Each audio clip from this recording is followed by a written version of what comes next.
তো হয়ে গেছে স্বাদের কলিজা বোনা, একটু লাড়া দিই দেখি। সেই কালারটা একদম সেই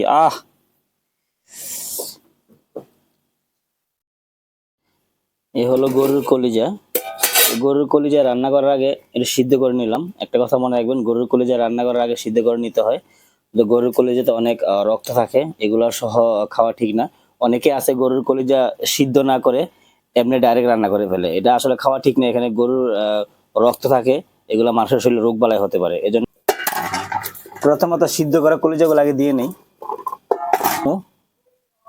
এই যে এখানে আছে আদা, রসুন আর হলো কাঁচামরিচ বাটা, এগুলা পরিমাণ মতো দিয়ে দিলাম। মানে যতটুকু লাগবে অতটুকু আমি রেডি করেছি। তারপর আছে আপনার এই যে পেঁয়াজ কাটাগুলো দিয়ে দিলাম। তারপর আছে আপনার যে টমেটো কাটাগুলো সবগুলো একসাথে দিয়ে দিলাম। এখন আসেন মশলা দেওয়ার পালা। এখন পরিমাণ মতো লবণটা দিয়ে দিই। লবণটা এখন পরিমাণ মতো দিয়ে দিয়েছি, আবার মাঝখানে আবার চেক করবো। যত কারি পাউডার পরিমাণ মতো দিয়ে দিলাম। তারপর দিলাম আপনার গুঁড়ামরিচ আপনার পরিমাণ মতো দিয়ে দিলাম। তারপর দিলাম আপনার হলুদটা পরিমাণ মতো দিয়ে দিই। হলুদ বেশি না, তারপর একটু দিয়ে দিলাম। দিয়ে দেবো কি এবার আসেন ওই যে এলাচি, দারচিনি।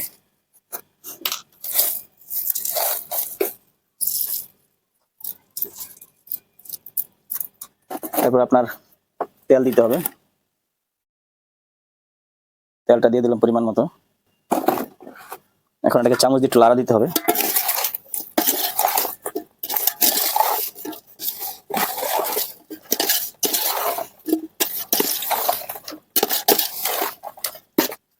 সবগুলো মিক্স করে নিলাম। এখন এটা কিচেনে নিয়ে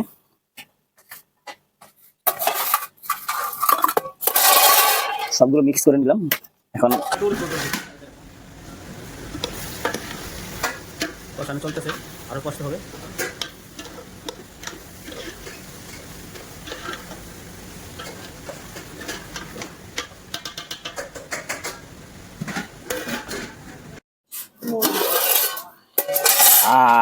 তো হয়ে গেছে স্বাদের কলিজা বোনা, একটু লাড়া দিই দেখি।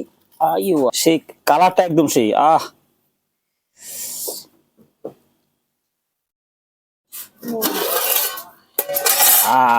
তো হয়ে গেছে স্বাদের কলিজা বোনা, একটু লাড়া দিই দেখি। সেই কালারটা একদম সেই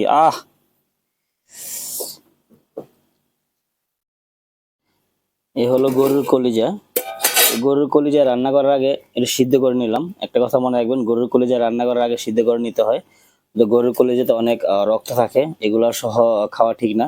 অনেকে আছে গরুর কলিজা সিদ্ধ না করে এমনি ডাইরেক্ট রান্না করে ফেলে, এটা আসলে খাওয়া ঠিক না। এখানে গরুর রক্ত থাকে, এগুলো মানুষের শরীরে রোগ বালাই হতে পারে। এজন্য প্রথমত সিদ্ধ করা কলিজাগুলো আগে দিয়ে নেই।